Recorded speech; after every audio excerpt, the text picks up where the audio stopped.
is Truth Frequency Radio. No hate, no hype, no fear. Real people, real radio.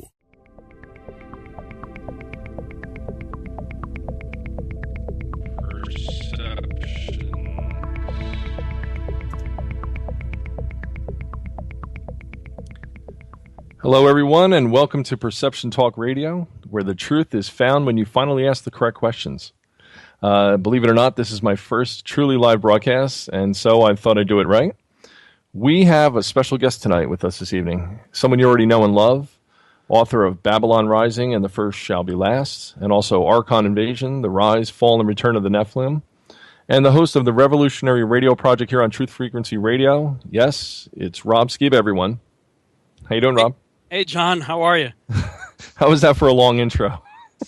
Dude, you're taking a massively huge chance bringing me on as your first guest. You may tank your first like the Titanic, man. We're going down, dude. Iceberg dead ahead. Well, you know, I have a backup. Just arriving here earlier this evening from the planet Tatooine at a cost of 300,000 space credits. I think he's defrosted from the carbonite. Are you warmed up, sir? I am warmed up. Yep, it's Space Cowboy Mark Sargent.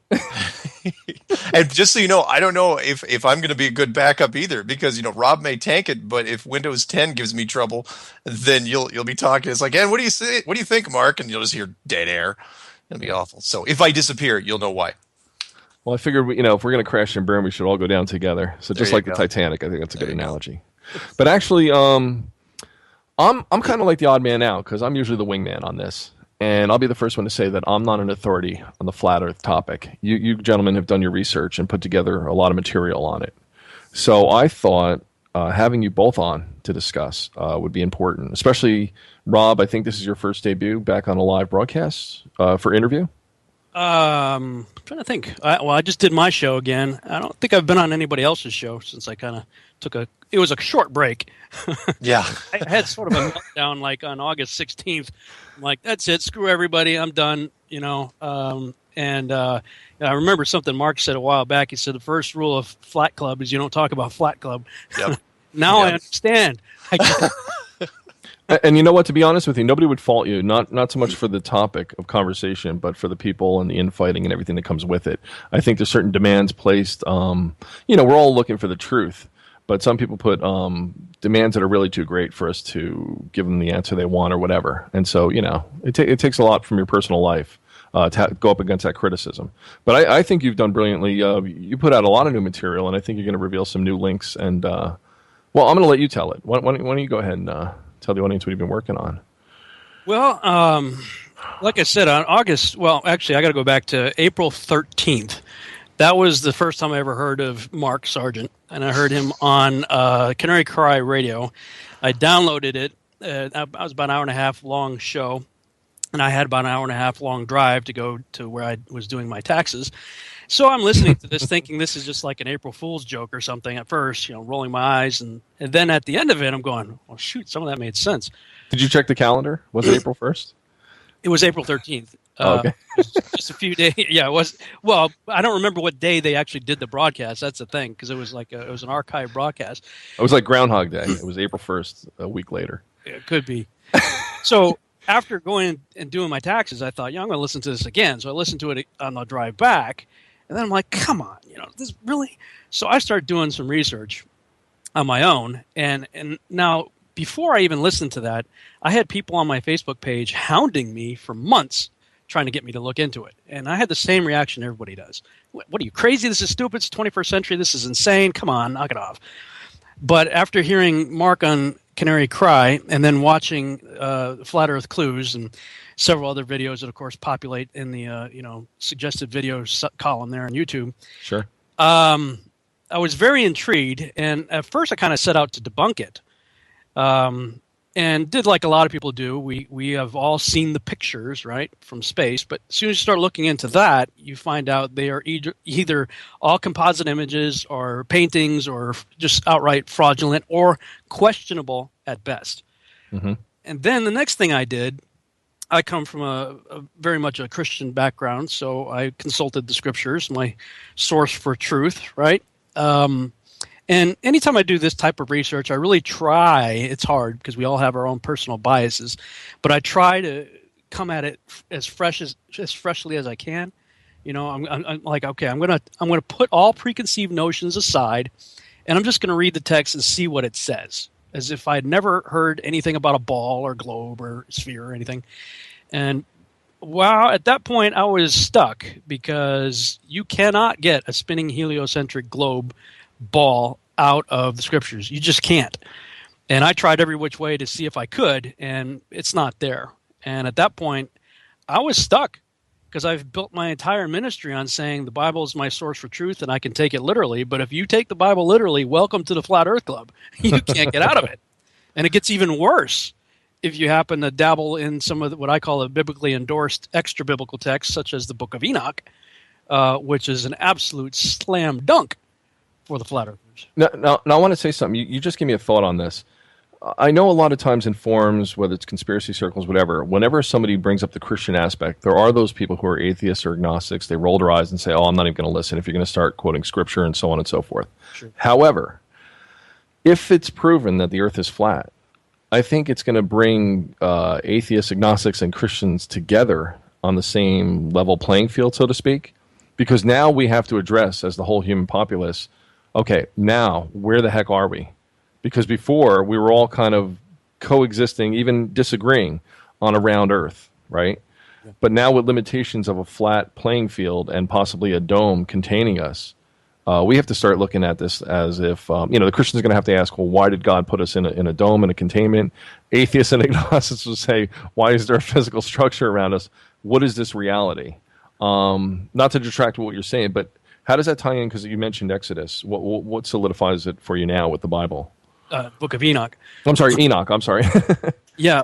Well, to your point, though, when I said, screw it, I'm done, let me just kind of back up and address that real quick, because I have been on the public scene since about 2010, very outspoken on radio shows and whatnot about different subjects. And there's no shortage of controversial topics that I have dealt with over the years. In fact, it seems like everything I look into happens to be controversial. And, any type of controversial subject is going to bring a certain measure of resistance. But I have to say, nothing has the level of resistance that this does. And it's not just pushback. It's like vitriol. It is like, and I joke about it. I'm like, if you want to see a freak show, just mention to somebody that you're looking into it and watch what happens. Bring popcorn because you're in for a show. Oh, yeah. Because people will definitely get in touch with their inner psycho almost instantaneously right in front of you. Yeah. And, at first it's kind of amusing, but when you get attacked like on a regular basis with, 10, 12, 15, 20 people a day calling you every name under the sun. And, they say sticks and stones may, that whole thing, words do hurt. And when that's all you hear, the very vocal minority, you finally just like, what, this isn't worth it, So I August 16th, I'm like, okay, I'm done. But then a really crazy, cool thing happened. I got flooded with emails and phone calls and Facebook messages and all kinds of stuff, and very supportive. And a lot of people are like, what are you doing, man? Because I've put out probably 20 hours worth of videos now, and I don't know, however many 100 pages of stuff. And can I say something real quick? I think I actually went on one of your channels on your YouTube, and I said something like, Jesus will forgive you more than once. I said, but the internet is less forgiving. You can flounce only maybe once, and then it's like the boy who cried wolf. So I'm glad you've come back. Yeah. I think a lot of people are. Well, thank you. And that was the message that came back is like, hey, man, what are you doing? We love your site. We love what you're doing. We may not agree, and I don't even agree with everything yet. I'm going to tell you right now, I'm a questioning globalist. However, my evidence for it is rapidly dwindling to almost nothing. Not to be confused with the globalist elite. Well, that word has taken on a brand new meaning for me. Right. A whole globalist agenda, it really has.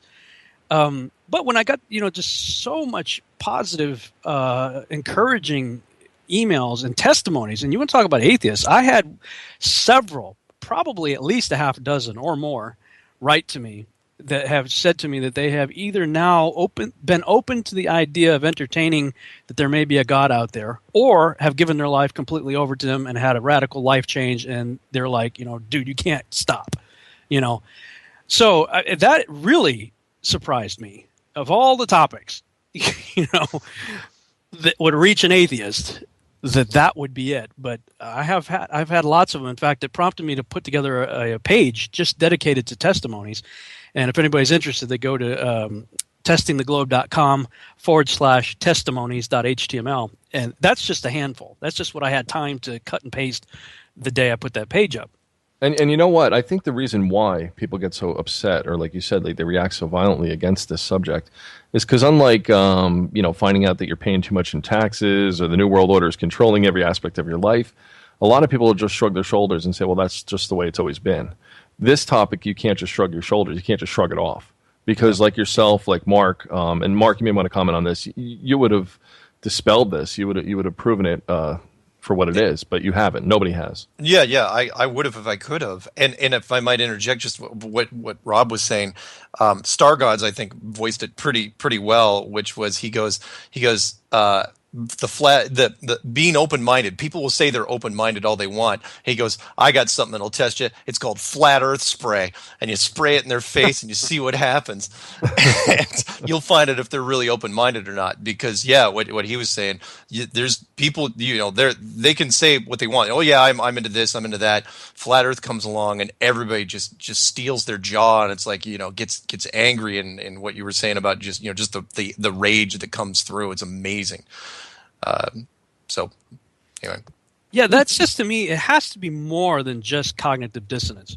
Yeah. There's got to be something, if I may say so, a spiritual aspect to it, because it's like a demonic something just comes out of people. And from the Christian perspective that I come from, I'm kind of putting people on the carpet right now saying, look, I listen to people say this all the time from the pulpit, whether you're talking about a pastor or a quote-unquote Bible scholar or what have you, evangelist. A lot of people are prone to saying that they take the Bible literally. So I posted something on my Facebook page. I said, okay, next time you hear one of these guys say they take the Bible literally, ask them if they believe in the still, flat, circular, enclosed earth under a dome set on pillars within which the sun, moon, and stars were placed on day 4 of creation. Because, that's what it's going to come down to. If you say, you either have to throw out that whole idea of taking the Bible literally, or if you're going to say you take it literally, then you're going to have to deal with that. And everybody in their talking parrot went, Isaiah 40:22. I'm like, look, circle means circle. Go on Google. Circle. You got to phrase that one. You got to tell us what that one is, by the way, just so the audience knows. Yeah, that he sits on the circle of the earth. Yeah. And in fact, I'm going to just go ahead and pull it up here. Punch it up. Yeah, because I've heard you mention with the in fact I saw you put the parrot graphic up there, and I was going, I guarantee you're going to bring it up tonight. Yeah, this is the one that everybody will use, and the whole verse is, "It is he that sitteth upon the circle of the earth, and the inhabitants thereof are as grasshoppers, that stretcheth out the heavens as a curtain, and spreads them out as a tent to dwell in." Yeah. Well, there's a number of things wrong with using that verse to support the idea of a globe. First of all, circle does not mean sphere. Yeah. And of all the authors out there that had written about the nature of the earth, Isaiah, interestingly enough, is the only guy who used the word for ball. And he used it in chapter 22, verse 18. He says, "He will surely violently turn and toss thee like a ball into a large country." Okay, and the Hebrew word there is dur, versus chug, which is the word used in chapter 40, verse 22. Yeah. So, I made a meme of this. I did a Google search for circle and clicked images so you can see what a circle is for people who have trouble understanding English. Go and click on Google and put ball, click images, and see what shows up for ball. And I put them side by side, and I said, Isaiah knew the difference. Do you? Because there is a difference. And over and over, and Isaiah's the last guy to write about it. Before that, you got Solomon, you got Job, you got Moses. Several other people had written prior to Isaiah and gave you more detail. And in Proverbs, it says that the circle is inscribed Well, if you look up the word for inscribed, it's chakak, which means to like engrave in stone, like carve the 10 Commandments. I mean, I don't know how you engrave a ball into something, but I can see how you can engrave a circle. And I want to say something else to that. With the Bible, again, if you're an agnostic or an atheist, I would suggest that you view it simply from a historic perspective, in that people back then, they didn't just write things down like we have tabloids or Instagram and stuff, right? When they wrote something, they meant it. They had to pass that knowledge on or pass it down to the next generation. So even if you don't have a fundamentalist belief or a spiritual belief or whatever, look at the Bible in the context in which it's written and from when it's written. And from that perspective, why would they put this in here otherwise? Well, you make a great point on context, because the entire ancient Near East, I mean, I come from, like I said, a Christian background, so I'm looking at the Judeo-Christian, the Hebrew scriptures. Right. But they were not the only ones. They were just a group of people in the Levant. The entire ancient Near East had the same idea, and there's variations on how they depicted it, but they all believed it that way. And I just was looking into something today regarding the writings of the early church fathers, and just looking up the word firmament and how people understood the firmament. And universally, they understood it as a dome, as a metallic dome at that. It was a hard structure. You can't get around it. I mean, and this is coming from some of these cultures. We have to keep in mind we're building huge megalithic structures that to this day, with all our modern science, we can't figure out how they did it. So we have to throw out the idea that the further back we go, the stupider they are. I mean, we think we're so smart we came from monkeys. How smart are we? If you go further back, they're more advanced, than we are. And the pyramids, bringing them up real quick, they've continued to be a mystery.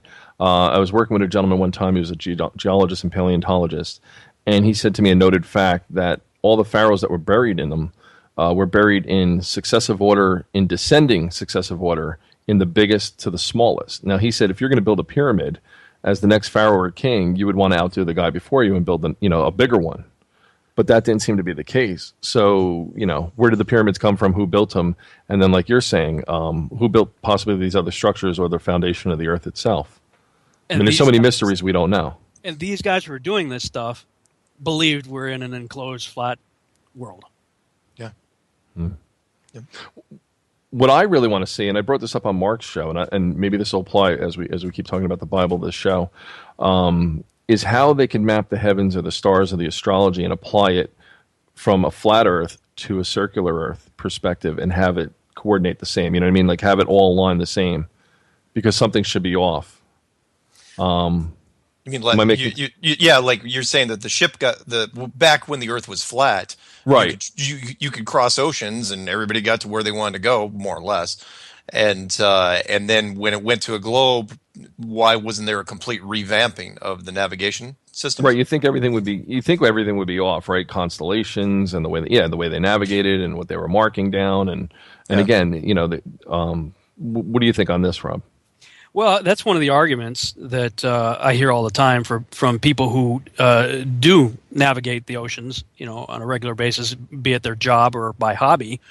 And they're saying, with the type of navigation we do, it's only possible on the globe. I'm like, well, that's kind of funny, because you don't have spherical maps that you're plotting. You're plotting on a flat map, and somehow the ancients managed to travel the whole thing, and map it out.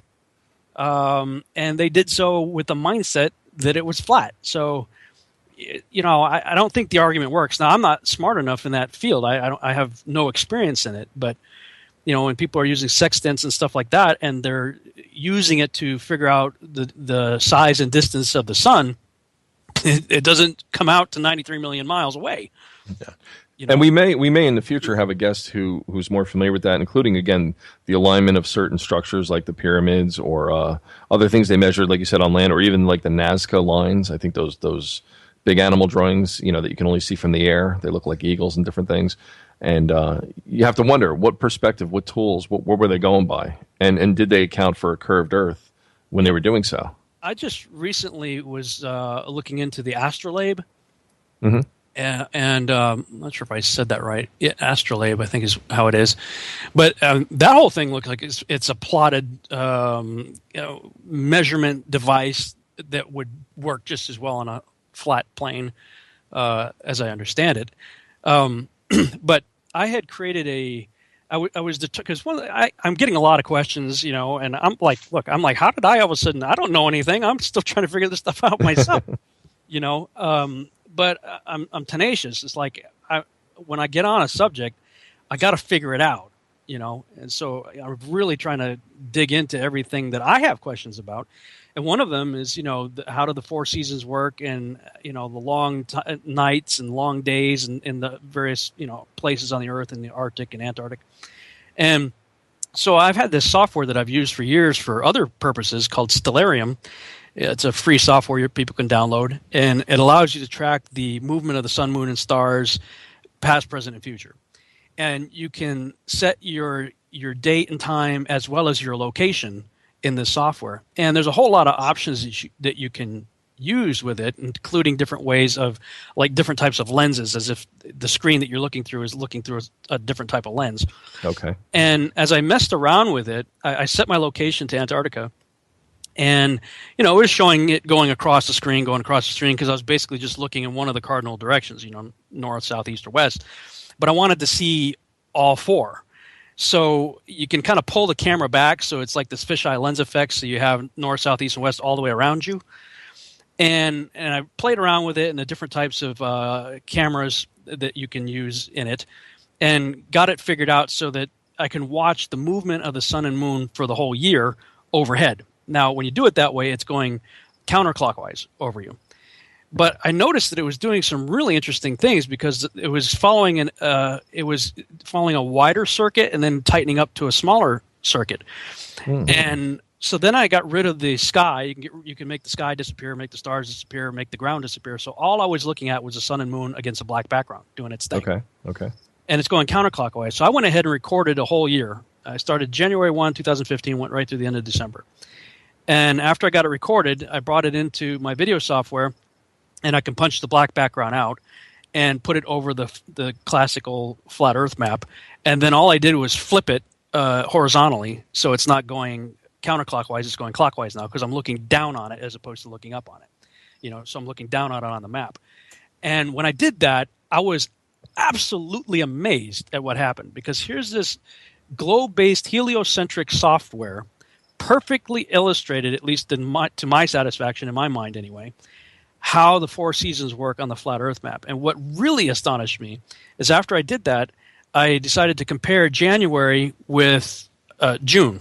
Mm-hmm. And what you see is the sun is on a much tighter circle on the flat Earth map in June. And the other one, it was on a much wider circuit. So in other words, it was closer to Antarctica in one and closer to the North Pole in the other. But what really astonished me is it actually speeds up.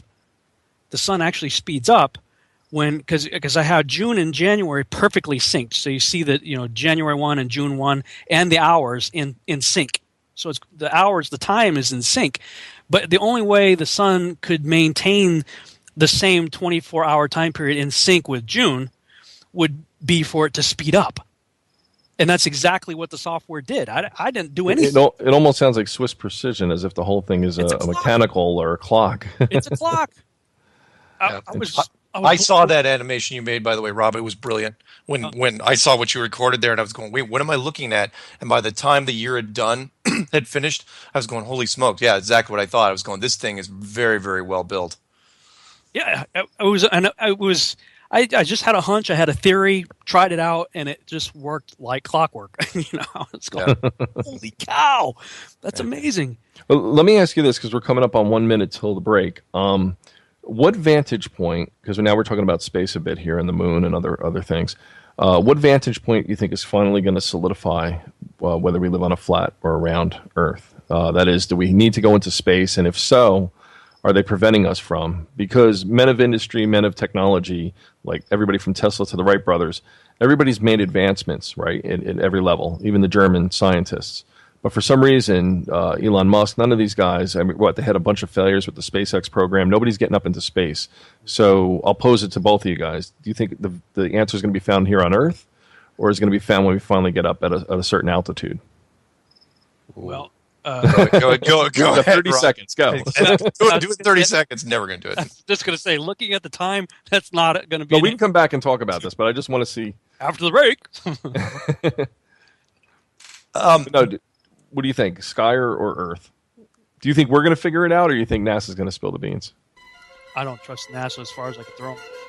All right, hold that thought. We're going to the break.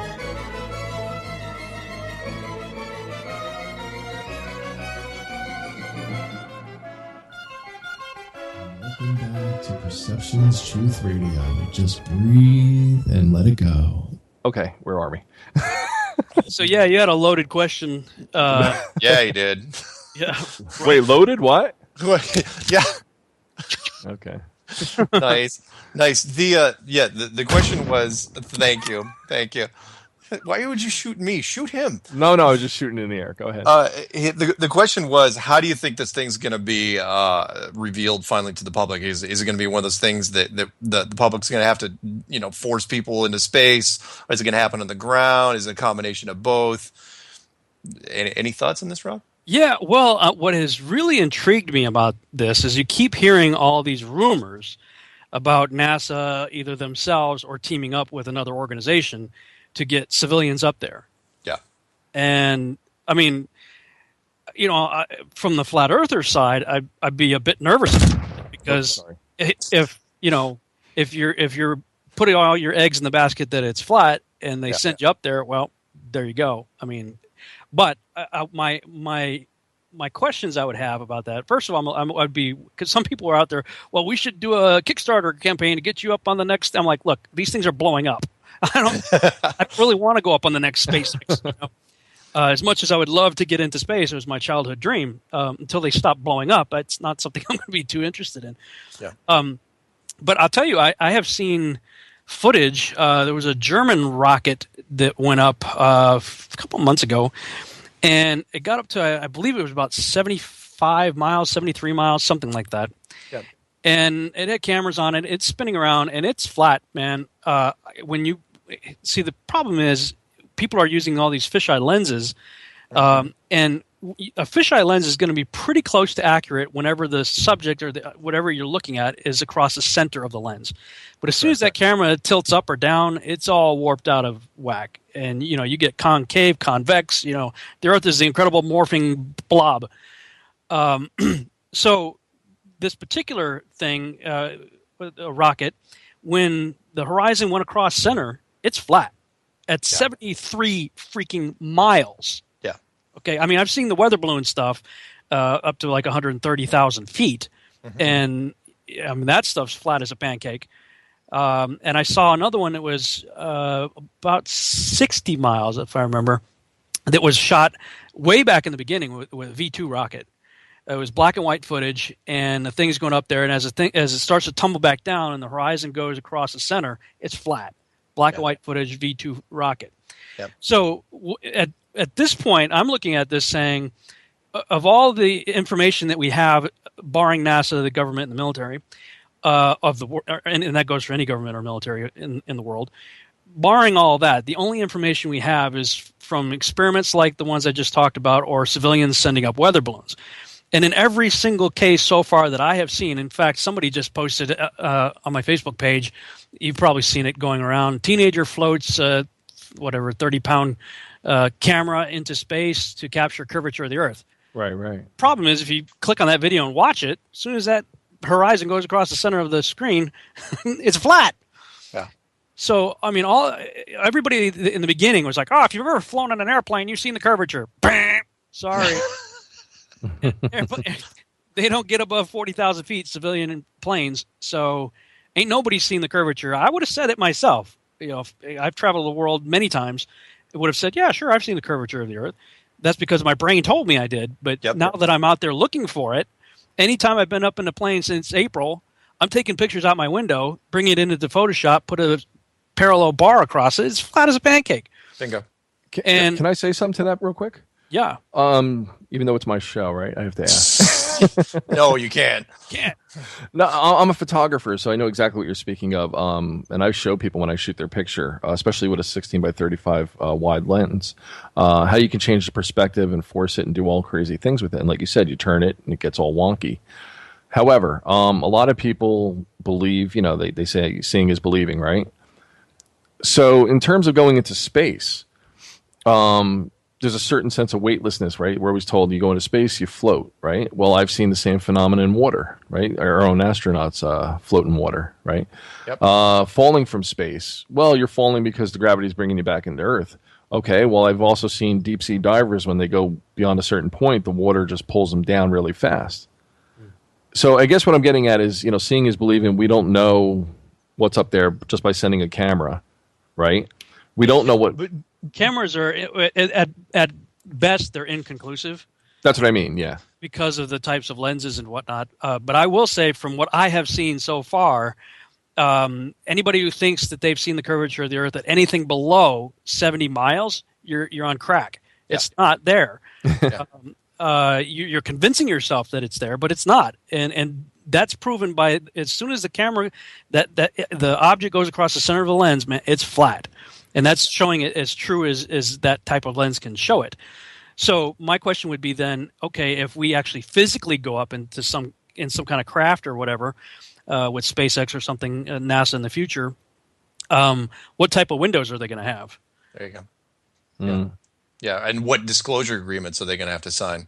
Right. And how high would they even be allowed to go up anyway? Right. Are they going to go up 70 miles, or are they just going to skim? They're going to go. Not that it would matter anyway, because if there's no curvature, like you said, if there's no curvature with the weather balloons at 120, 130,000 feet, there's no curvature at 70 miles. Look, if there's no curvature at 70 miles, you're not going to see it at 100. You're probably not going to see it at 200 because it's probably not there at all. And to your point, Jonathan, yeah, sometimes you can't. It doesn't necessarily tell us what we see, but it does tell us what we don't see, which is at this point. And me, I like a little bit of a curve and a warp in my model. I haven't seen anything. I haven't seen any curve, even the slightest amount of curve. So is it possible that the pure flat earthers were right along? This thing's tabletop flat. It's very possible. But that said, I mean, if there's a dome, though, if there's a firmament, right? Yeah. What altitude do you think it's at? And what is the composition up there that's creating this so-called space? Because even our own atmosphere, right? People think, oh, we breathe oxygen. It's like, yeah, but that's only like, what, 12 to 20%? It's mostly nitrogen. Like, what is space even comprised of? Or, you know what I mean? So you get to that ceiling level, and then what? Maybe at that ceiling level, you're only going so high, you can't see beyond the horizon, or the extent of how flat the Earth is, because it's too shallow. It's kind of like when you go up in a tall building and you try to see down to the street, you have to put your face right against the glass. To get that perspective. But yeah, well, I mean, if you go by, and Rob should chime in on this, but if you go by what Jeffrey's model, Jeffrey Grupp, who is on Strange World a while back, he says that the dome / firmament is way bigger than most people thinks it is. That it's like a salad bowl over the top of a coin. It stretches way out. But that's just he's speculating. But I like where he's going with it. Yeah, I built a model just recently. In fact, for the sake of this conversation and wherever we may go with it, you can go ahead and go to I just built a page literally 10 minutes before we got on the air. I finished it. But if you go to testingtheglobe.com/3D model, that's a new model that I've been working on based on the text. I'm trying to conceptualize what I'm reading in the various texts, and doing the best I can with it. Now, I didn't show it particularly expansive. It's probably a lot more shallow than it actually is. Because as I got to thinking about this after I built the model about a week ago. It's got to be quite a bit bigger. The dome has to be quite a bit bigger than what I have depicted here for the planets to make any sense. Stars are a whole other issue. And I'll tell you, some of the things that have kept me clinging to the standard model, if you will, were things that I couldn't explain at first, at least when I was looking into it. That was things like the Coriolis effect, the lunar eclipse, comets and meteors and asteroids and that sort of thing. I didn't quite know what to do with that stuff. But then I started doing a lot of looking into the works of Tesla and the ether, and all the ether stuff seemed to really, at least in my mind, settle the Coriolis effect. Then I found a whole bunch of ancient writings regarding these dark orbs, if you will. Modern science is always talking about dark matter. Mm-hmm. Well, in particular, it was in the Hindu writings of these dark orbs that are also part of our system. And it was their belief that that was what caused the eclipses, or at least the lunar eclipse anyway. Solar eclipse, if it's the moon going in front of it, I mean, okay, fine, it still works in the flat Earth model. But the lunar eclipse was a big one to try to figure out. And then when I was reading Zetetic Astronomy and several other books, back in the 1800s, from 1865 to about 1901, there were several people writing about this stuff. And of course, Samuel Robotham did Zetetic Astronomy, and in that book, it was either that one or Terra Firma, I forget which, but whatever. They had several, quite a number actually, of documented historical cases as recently as the 1800s of lunar eclipses, going blood red lunar eclipse while the sun was still up on the horizon. Wow. So right there, that immediately obliterated the modern science view of how the moon turns blood red. Everybody's talking about the next blood moon coming up, and it's supposedly when it goes into as the cone part of the shadow of the Earth. You got the sun on one area, the moon's on the other side of the Earth, and the Earth's in the middle, and it goes into that cone shape of the Earth's shadow on the other side. That's what supposedly makes the blood moon. But that doesn't work if the sun's still up, and there have been several historical cases. So I was like, okay, I mean, these are documented cases that I guess people could look up in old newspapers or whatever. That's what he was quoting. So I had to look for another alternative. Okay, if that's not how the lunar eclipse happens, how does it happen? And that's when I stumbled across some ancient writings, and I forget the names of them. But anyway, that at least in my mind solved that problem. But then I had the issue of the comets and the asteroids and the planets and all that. How does that work? And, if we're in a dome, then obviously they're still there. I mean, we've seen them. I've looked at them through telescopes. I've seen the moons of Jupiter and the rings of Saturn. They're there. But they would have to be much closer and way smaller than what we have been told. And it seemed like they'd have to be almost too small to work in the domed idea that I had anyway. That's when I started thinking it's got to be a bigger dome for the planets to work. But then I stumbled on a YouTube channel, and I watched 4 hour-and-a-half long videos that just absolutely blew my mind. And these videos are done from a globalist perspective. However, if you just take what they're talking about and kind of slide it over into the flat Earth model, it solves a lot of problems, at least for me. And the YouTube channel is Thunderbolts Project. So if you just go to YouTube and look up the user Thunderbolts Project, all I can say is wow. But it's dealing with the plasma electric universe concept, and they totally debunk the whole idea that comets are lumpy ice balls of frozen water and dirt and whatever. They obliterate that whole thing. I have a feeling I'm going to be up till 4 a.m. after this show. You'll be up for. I was. I found that I stumbled on that first video and I was like, "What?" And then I just kept watching them after that. How long ago did he make them? If you don't mind me chiming in real quick. One that I just looked at, Thunderbolts of the Gods official movie. I just pulled it up while we were talking. December 23rd, 2012. Oh, okay. So these guys have been around for at least a few years. And I think their website's thunderboltsproject.info or thunderbolts.info or something like that. And by the way, real quick, I mentioned your books earlier. I have to look them up. I have to read them, actually. Do you remember there was another movie, too, that somebody was making 3-4 years ago? I think it was on the Anunnaki, and then supposedly it just disappeared. Are you familiar with that? Well, there was the one that was sort of the Aliens prequel. Okay, maybe that's on it. I didn't know if it tied in with this at all, but I remember it just came to mind. Ignore me. It's too late. Prometheus was the Prometheus. Is that the one you're talking about? No. There was an actual movie called Anunnaki, but it got they'd never allow that to get made, man. Yeah, no, it looked really legit. It looked like there was some production value to it, and then it just got pulled. Well, Prometheus was basically that. Yeah, without saying it. Yeah. without coming out and saying it. Yeah. Yeah. So, one by one, a lot of the arguments that I had before are kind of being whittled away, the more I look into it. And that's the thing, that's what I tell everybody.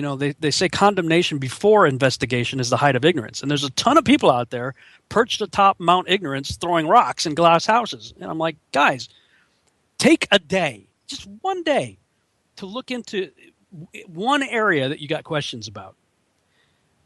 Because if you actually do that, you'll find that there's not just one answer and there's nothing else. I mean, even in the modern globalist community, heliocentric globe model, the geocentric model, I'll tell you what, even on the geocentric globe, I'll tell you now, I am pretty square, about 99% sold on the geocentric idea that we are not moving. Whether we're flat or a ball, we're not moving.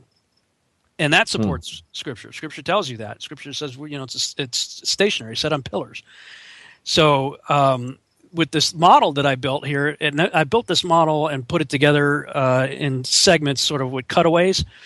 After reading the Book of Enoch again, I'm in the process of putting out an edition of the Book of Enoch with extensive footnotes and commentary. But when I started that project a little over a year ago, I was still very much in the heliocentric globe model. Now that I'm entertaining the still flat on pillars circular Earth model under a dome, looking at the Book of Enoch, I'm like, holy cow! Especially when you get to chapter 89. Chapter 89 starts off, chapter 89, verse 2. And again, this is Enoch who's had a vision of the coming judgment of the flood. And he's telling it to his son. This is the dream that I had. And he says, and again I raised mine eyes towards heaven and saw a lofty roof with 7 water torrents thereon, and those torrents flowed with much water into an enclosure. and I saw again, and behold, fountains were opened on the surface of that great enclosure, and that water began to swell and rise upon the surface, and I saw that enclosure till all its surface was covered with water. The flood that everybody on this, whatever we want to call it, Earth, everybody's got some kind of legend, myth, story of the flood, is a whole lot easier to explain and makes a whole lot more sense if you're basically filling up a bathtub. Yeah. Than trying to flood a bowl. That's a good point. Wait a minute. I feel stupid again. 40 days of rain ain't going to do it. Well, not just 40 days of rain, but if you're looking at the Earth as a ball, right? Mm-hmm. And you're saying, let's say the average floodplain area where it got flooded was 50 feet of water, right? Yeah. You're saying the whole circumference of the Earth increased by 50 feet from inward out with water. Yeah. Does that sound right? The biblical text says 15 cubits, which is about 20 feet or so, above the highest mountains. Now, we don't know how high they were before the flood. But I'm saying that water couldn't. It's not like you're squeezing a sponge. It's not like you're getting the water extracted from the Earth out, right? You're saying it came down from above. Well, the fountains of the deep were broken up first, but the windows of heaven were opened. Right. And the Genesis account says this firmament thing shows up to separate water above from water beneath. So effectively, what you end up with is a bathysphere. This thing shows up, and then it's like water sucked out of it. So you have a circle. It's an enclosed, pressurized. It's a bathysphere. Yeah. And this started to make a whole lot more sense to me too, as I started to think about things in the pre-flood world. If you've ever listened to or saw the works of Kent Hovind or some of Carl Boss, some of these other guys, talking about how the fossil record shows everything got way bigger in the pre-flood world, and bubbles in amber that they drill into, and they find it's pressurized with a much more pressure than we have now, and a lot more saturated oxygen. Mm-hmm. Well, if you've got this water over the bathysphere, that's going to create pressure inside the bathysphere, And if you open up the windows and pour some of that water in and flood it a little bit, you don't need a whole lot. All you need is, because, depending on how big that dome is, it's very little water that has to come out of the top to go down to fill up the bathtub, But that would have decreased the pressure, because some of that water would have left from above you and gone down into you, into the enclosure.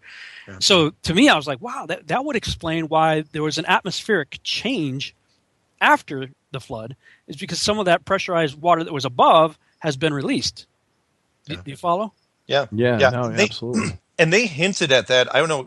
Rob, did you ever see the Russell Crowe Noah that came out. Yeah. Yeah, they kind of hinted at the end when the rain was falling. It was like the rain was getting harder and harder, and then all of a sudden there was something coming down that was way bigger than rain. It was like, like blimps were just throwing entire rivers of water from up above. Yeah. And you realize there, it's like, well, that's not from clouds. That's from something else. And I thought that was really interesting. Well, yeah, the biblical record said it had not rained prior to the flood. The world was watered by basically a mist, a dew. Ah. So there was no rain like we know it today before the flood. But after that, everything changed. I mean, the whole environment was radically changed. But, as I'm going through all these texts, they're making a whole lot more sense because they were written, the people who wrote it were writing from an enclosed, flat, circular Earth model. That was their mindset when they wrote it. So when we try to kind of force our spinning heliocentric globe model onto this text, you have a lot of problems with it. If you're willing to let that go and let the text say what it says, wow, it paints a much different and much clearer story, in my opinion. Yeah. I mean, most people, though, believe or, been told that the Earth became round when Galileo discovered it? Or was it prior to that? When he started to say the sun, Pythagoras, some of these early guys had ideas, and Eratosthenes, and people. You get all these videos being sent to you. 10 reasons why we know the Earth. Case closed, 100%. Rip. Case closed, and it's like I look at them now, and even before I even really got started on all this, I had decided, you know what, I'm going to sort of play devil's advocate with you, Will, or just flip the board and look at the other, look at the chessboard from the flat Earth perspective, and see if I was a flat earther, how would I argue against these 10 points that we know the Earth is a globe, and I found that, and this is early, this is like April 15th, early, April 16th. Yeah. I was able to, I think 8 out of 10 of them were easy to debunk. Mm-hmm. Like one of them's like, well, you can make a right angle triangle on a ball. That proves where the Earth is a globe. I'm like, no, it just proves that you can do a right angle triangle on a ball. It doesn't prove anything. Right. I could draw a circle on a pyramid. That must mean the Earth's a pyramid. Yeah. So what? I was like, really? That's an argument? And the number one proof we know the Earth is a globe is we have the pictures. And that's where it all fell apart for me. I'm going, oh man, we don't have the pictures. All right, when we come back from break, let's expand on that.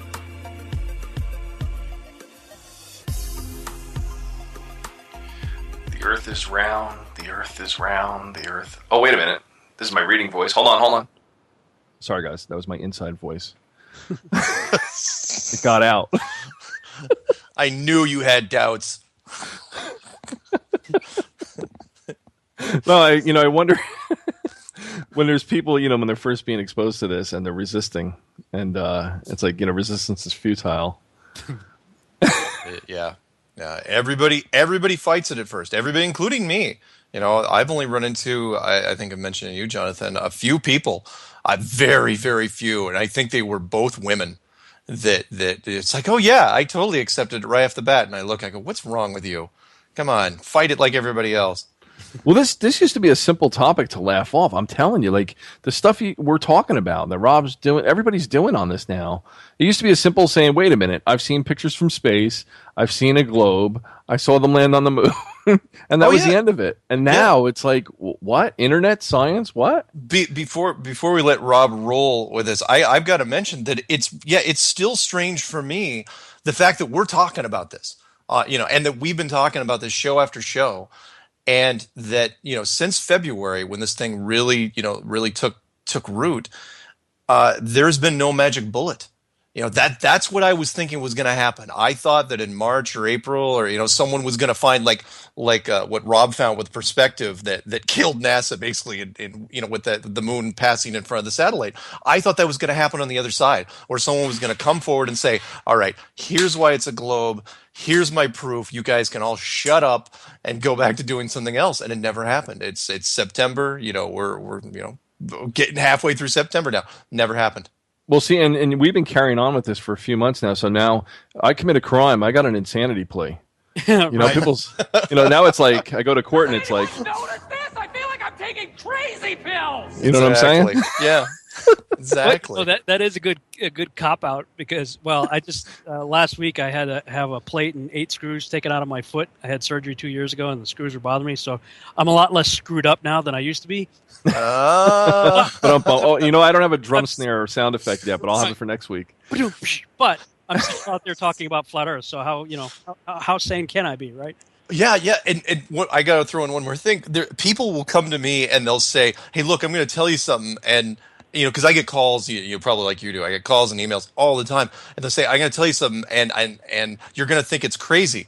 And I'll get this pause on the other side. I was going, "You realize I open with flat Earth? How crazy do you think it's going to be?" I can't judge anyone. I literally have to listen to every story. It's like I was molested by a transvestite alien reverse vampire. It's like I can't judge you. I can't. I think I'm going to have to change our theme music in the second segment when we start taking calls to that "Call Me Maybe." Here's my number. You might think I'm crazy. Nice. Nice. Anyway, I had 53 calls before this show. Oh, I know. I should my phone number. People say, "Don't you regret putting out your phone number?" It's like, yeah, there are days. yeah. Anyway, sorry. Go ahead. What were we talking no, about? but you know what? No, can I say something seriously though? If I got a call from a Rob Skiba type or yourself, you know what I mean? You're going to meet some interesting people around this, especially scientists and tech savvy, and oh yeah, you know what I mean? You're going to get some great calls on this. I have, and it's kind of interesting because I have received, and I'm not going to mention any names, but there's a fair number of people who have contacted me that plenty of people, if I mentioned their names, would probably know. Barack Obama. He was calling me the other day, about the scar on the back of his head, and never mind. He, those were 3 9s; they weren't 6s. Right, that's right. Just turn your head the other way. People have been writing to me saying, "Look, I don't want anybody else to know that I'm looking into this too, but I got to tell you," and what I think is really cool is as more and more people are starting to talk about this, it's going to become less taboo. And people who were too timid to I'm too stupid. I just came right up. Here's everything I'm finding. Shots from every direction. Within like 3 weeks of listening and watching Mark Sargent videos, I got almost as many videos out myself, and then getting just hammered by people because I've covered a lot of other subjects that people have gravitated toward and will send their friends, "Hey, check out Rob Skiba's video or book or whatever on this, that, and the other thing." And then, the initial response I got was, "What are you doing? Yeah, now I can't send anybody to you now for all this other stuff that we like of yours because you've gone crazy." And that was a lot of the early responses, and many of those people were resistant to looking into it themselves. But when they finally got over it and realized that I wasn't going to stop, they started looking into it because they're like, I liked his other stuff, so maybe he's not quite as crazy as I think he is. What is he looking at? Why is he looking at this? So they started looking at it. And then other people started popping up. And I don't know if you know Zen Garcia. He's a guy that I had on my radio show a while back. And I don't know if I've been on his show or not. But anyway, we've covered a lot of the same subjects in the past. It's particularly the topic of the Nephilim. I happened to find like 4 videos that he had done where he was like, "You know what? Yeah, I'm looking at this stuff, and I gotta say, guys," he was like saying all the same stuff I was saying, in the beginning of it. I don't know. And then he kind of just came right out and said, "You know what? I can't deny it. That's what the text says. That's what the evidence is showing." And I was floored. And so more and more people are starting to realize, maybe it's a little safe to come out now, come out of the closet, if you will.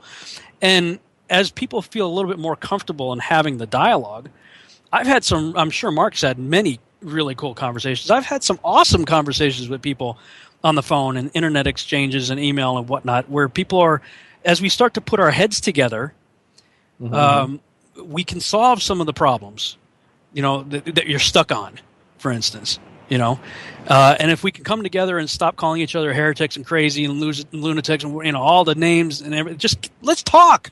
Let's have a conversation. We might all actually learn something. Yeah. Right on. I've had it is absolutely what you were saying there, Rob. It's a collective effort, and and in fact, I mentioned I think this during the last roundtable that we had on the Baller Skeptic, and I wasn't shy about saying I was going, look, Flat Earth is winning right now. For way, every fight it goes, you do not see panels of astronomers and astrophysicists, or even groups. But there was initially a couple groups of people in the beginning when this thing started, and they said, "Oh yeah, it's crazy," blah blah blah. But they never continued. They never kept going, and because there were too many topics they had to dodge. And now, everybody, the hive mind, which I like to call it, of the internet, is starting to get on board with this because they can't, what you were saying, they can't disprove it. That, everyone's looking for, it's like, how can we knock this thing out? And they keep all of them get sucked in one by one. Every week there's a new debunker that tries to come into this, and I watch and I go, with 10, 20, 30,000 followers, I go and I welcome them. It's like, you know what? Fantastic. You just exposed a whole bunch of people to this, and you're not going to be able to solve it, and they're going to wonder why. Why didn't you knock this out of the park like you knocked other things out of the park? And that's how this thing just keeps growing. Well, I also started out in a way, I was intrigued by what you had to say on Canary Cry and looked through your videos. And if it wasn't for the fact that I had already done a lot of research years ago on Admiral Byrd and the Hollow Earth stuff, I probably would not have been as receptive as I was. But I think it's your second Flat Earth clue, the Byrd Wall. Yeah, the Byrd Wall. Man, that one, because it had already dovetailed into things that I was already aware of, and I'm going, whoa, it's like some big missing pieces just fell into place, But, my cognitive dissonance kicks in, and I'm going, I got to debunk this. This can't be. And the more I tried, the worse it got for me. Yeah. Now, do you remember, I'm sorry. No, go ahead. Real quick, Jonathan. Do you remember, our interview was only like 4 months ago. Yeah, it was like April 17th or something, or 15th.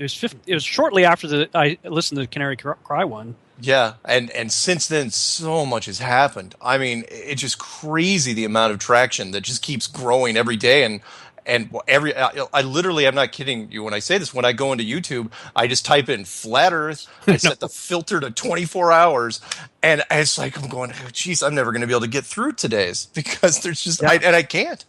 Yeah, the video I did, NASA shoots itself in the foot, exposing the Apollo program as fraud. Yeah. I uploaded that pretty late at night on September 4th, so just a few days ago. Yeah. It's at 36,598 hits. Are you serious? Yeah. Holy smokes! Well, that reminds me. In the fourth segment, Jonathan reminded me about that guy, the Dope Libs one. Oh yeah, we got to bring that thing up. But yeah, it's crazy the amount of people. There's so many more people looking at it. And again, you probably have different conversations than I have because I get a lot of conversations from some very interesting people with some really interesting stories. Most of them do not want to be anonymous. They don't want to hide from this. They're not quite like you were saying, out of the closet yet. Yeah. But it's amazing. It's wonderful to see. It is interesting that, I don't know what the analytics are saying right now, but it's got to be pretty huge on the Google right now. That subject. Well, sorry, go ahead, Jonathan. No, I just wanted to make one point. It's interesting because this story, what we're doing right now, it would make a great story for Hollywood, similar to something like the movie 23, where somebody becomes obsessed over the topic and then they start to fill in all the pieces and so on and so forth, and it totally blows up their world, as the truth is revealed to them. But in bits and pieces, the whole story's been put out there for us, including like Capricorn 1 to cover the moon landing, or Gattaca to say that only the elite could go into space, or the signal, or something to show that there's a dome or dark city, and there's limitations. Yeah. So they've been putting it out there. And I think they do that sometimes so that if anybody uncovers the truth, they'll say, oh, you're crazy. You saw that in a movie. You're one of those nuts. Yeah, the predictive programming for this, and you and I have talked about some, has been going around for some years, and that kind of gives you an idea of how big it is. Rob will say, I think you said several times that the reactions that you're getting, there's so much pushback in certain places that it almost screams that there's something going on. There has to be. Yeah. And talking about some of the TV shows that are out right now, and one of them is The Astronauts' Wives Club. It's on ABC. I've been watching it on Hulu. And in episode 1, They set the whole thing up like we've got to get the wives of, we got to do a whole expose on the wives and show the American public that these astronauts, they're regular guys, they have wives, they have kids, they have families, they have dogs, but let's really focus on the wives and put a human family face to the space program. Yeah. And it right as the credits are still appearing on the screen at the beginning of the show, the reporter introduces himself to the wives and says what he wants to do, and one of the wives says, "Sounds like we're propaganda."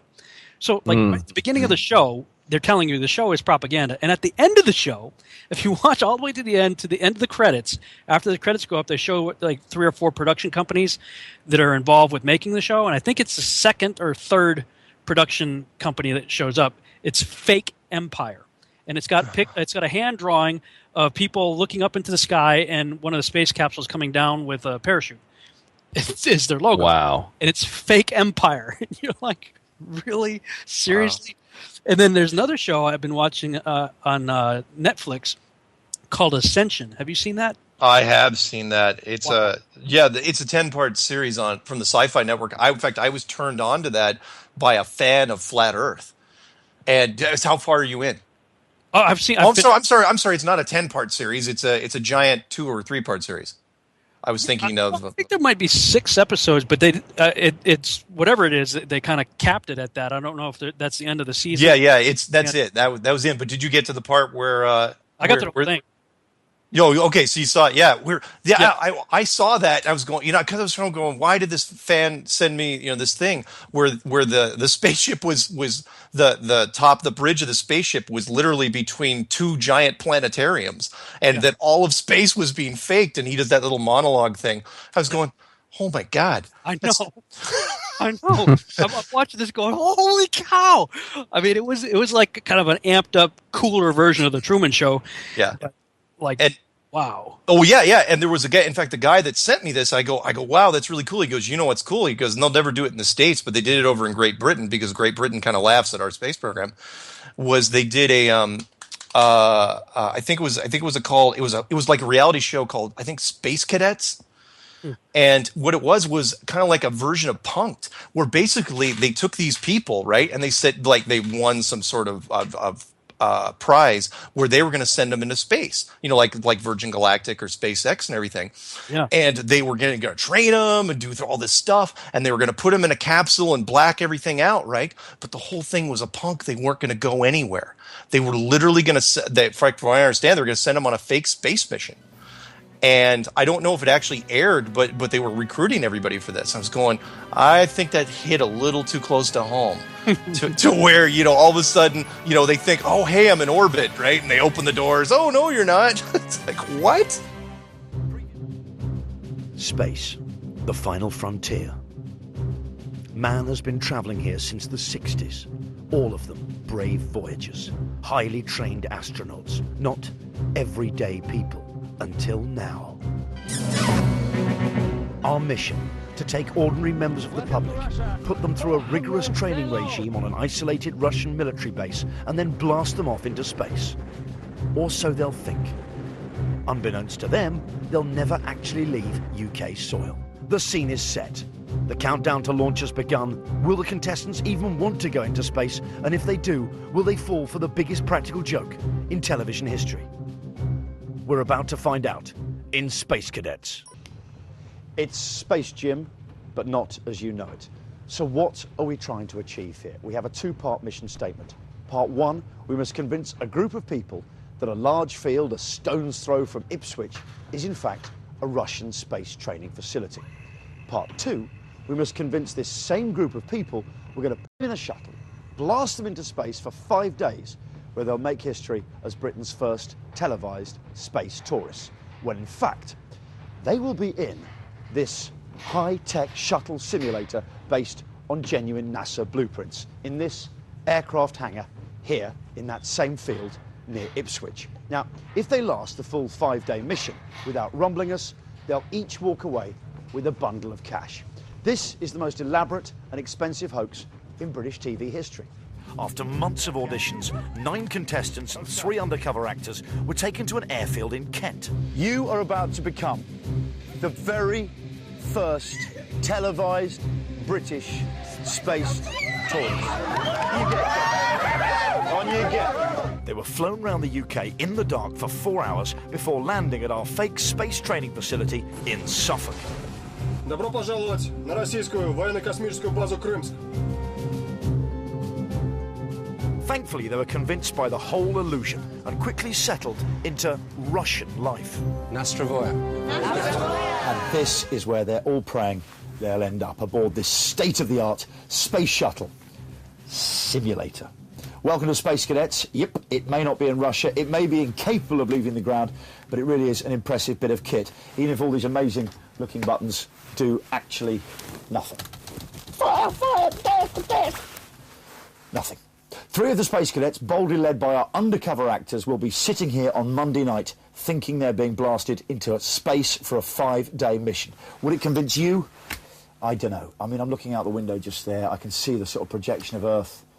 It's kind of convincing, but I'm really, really not sure. I don't know. You know, it seems real enough in here. It's just whether they get the special effects right. What I do know is that no expense has been spared to convince them the whole operation is above board. We're getting to the point technologically, where we can really fake just about anything. Yeah. And that's why, I have such a hard time with looking at video footage or still imagery. And I just wanted to add this part to this show. It was not actually something that I pointed out during the interview, but as I was editing this, I saw a video that Journalism put out, so I want to talk a little about that right here and just insert this into this video for your consideration. He basically found Mars right here on Earth on Devon Island, which is just off to the west of Greenland. He was saying that it was Greenland, but it's not actually on Greenland. It's Devon Island. And I did some poking around on there too. I wanted to check it out for myself. And actually, as I was looking around, I actually saw a picture. It said the Houghton crater, Haughton crater, Mars on Earth, Devon Island. And, you look at these places and just imagine zooming in on these places and putting a red filter on it. And what do you know? You're on Mars,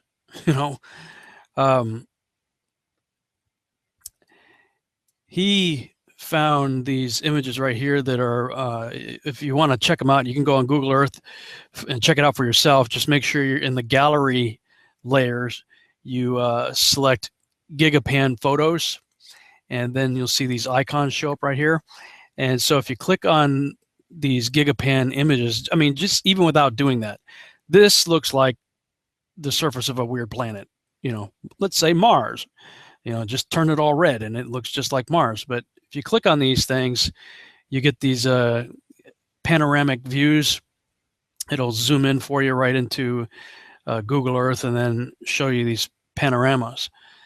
And they are really interesting.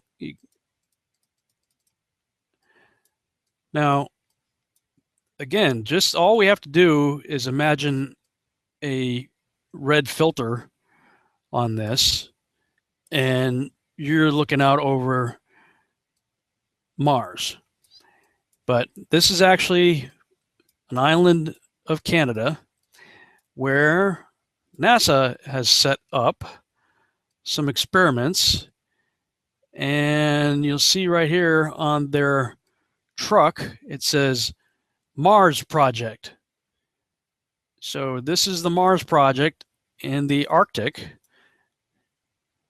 A bunch of ATVs and stuff like that, and you kind of look around, and what do you see? You see a rover. Now, this isn't the same one that's on Mars, but it's one awfully close to it, very similar, and it's tooling around in a landscape that looks very much like it could be a Martian landscape, just change the color. And let's look at a few other ones that he pointed out. Just zoom out so you can see the other ones over here. You got this one here. This is Arctic Camp.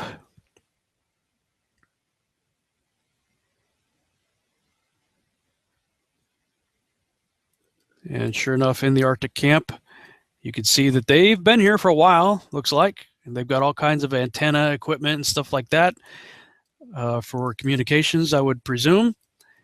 There's a NASA truck again, Mars project. You know, I mean, this landscape out here looks an awful lot like Mars. Now, this back here, I believe, is for training purposes. The astronauts can set up shop in there and simulate living in Martian conditions, I guess. So fair enough. You know, this is a good training ground, but it also could be a really excellent set for more than just training. It could be for deceiving. I mean, Stanley Kubrick would be proud to have a set like this. I mean, he would have been really jazzed, I think. Imagine what he could have done with, you know, a shot like this for a Mars landscape, right? A practical set. We'll look at the one more here. This one right here.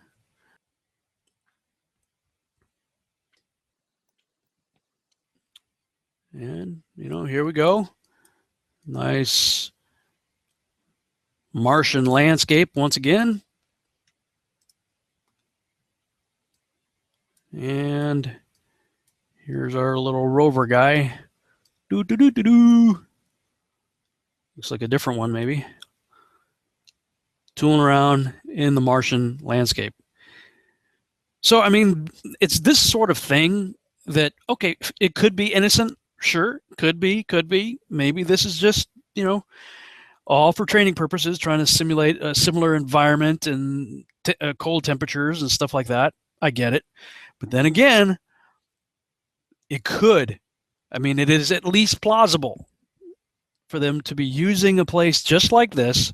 And there are a whole lot of images. You just do, you know, fake Mars images or fake Mars pics or whatever on a Google search. And you'll see a lot of people out there are really taking a look at the Mars pics and showing that they very well could have originated right here on Earth just with a red filter on it. And we also know that Apollo 11 was faking pictures through the round or oval window of their capsule, trying to make the Earth look like it was a globe by taking a picture through a round window. Unfortunately, we only have one window that has a view of the Earth, and it's filled up with a TV camera. So your view now is probably better than ours is. Roger, we copy. 11, Houston, if you could comply, we'd like to see some smiling faces up there. If you could give us some interior views, I'm sure everybody'd like to see you. Over. Okay, we'll reconfigure the TV for that. Roger.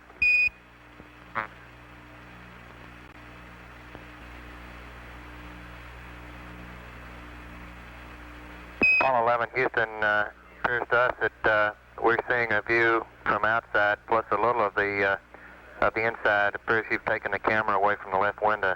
Now, over. That's correct. We're moving it back and reconfiguring for interior lighting.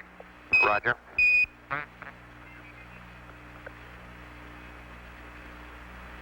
We can still see the Earth through the left window, and it appears that we can see a floodlight off to the left, either that or some sun shafting through the hatch window.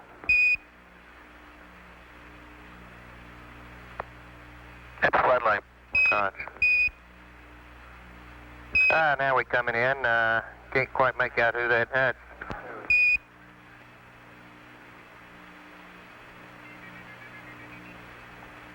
That's Big Mike Collins there. Well, you got a little bit of... Yeah, Hello there, sports fans. You got a little bit of me plus Neil's in the center couch, and Buzz is doing the camera work this time. And I proved the same thing could be done.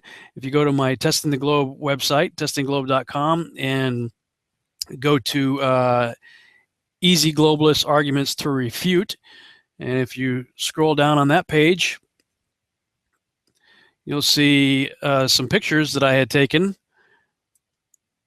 This right here was taken out of my Spirit Airlines flight on the way back from San Diego to Dallas at about 37,000 feet. I was taking pictures out the window, and just the way that the camera adjusted itself, I was using my iPhone. So it focused on the background image back here. It made that nice and bright, and the foreground was out of focus and dark. Well, I mean, you don't have to do a whole lot to that image to make it look like something that it's not. You know, add a red filter to it, put a little bit of a glow around it, throw a space probe or a satellite or ISS over it if you wanted to, and what do you know? You got something that the average person could easily be deceived by.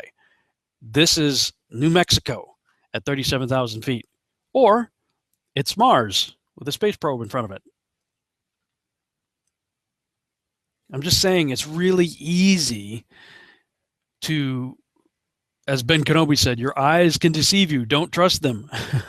And with modern technology today, it's even easier. And if you've got a great set like Devon Island to use to pretend that it's Mars that very few people will ever get to, no, who's going to go up there? I mean, it's really far north and really cold and very remote. So, you know, what are the chances that Joe Blow is going to be up there? Now, why would NASA put that stuff out in plain sight? Well, I mean, again, it could be it's just a training site and they have no problem telling people that. Could also be Amos 3:7. God says he himself, he doesn't do anything except that he tells his servants, the prophets, first what he's going to do. So if that's a law that even God himself has bound himself by, then perhaps that's the reason why, you know, we talk a lot about the Illuminati always putting things out in plain sight. You know, it's hidden in plain sight, but it's there. It's there for everybody to see. You know, maybe they have to do the same thing too. I don't know. You know, you want to believe the best. You want to think, you know, okay, it's just a training facility and it's all good. It's all above board. But then again, the possibility and even plausibility that it could be used for deceptive purposes is there as well.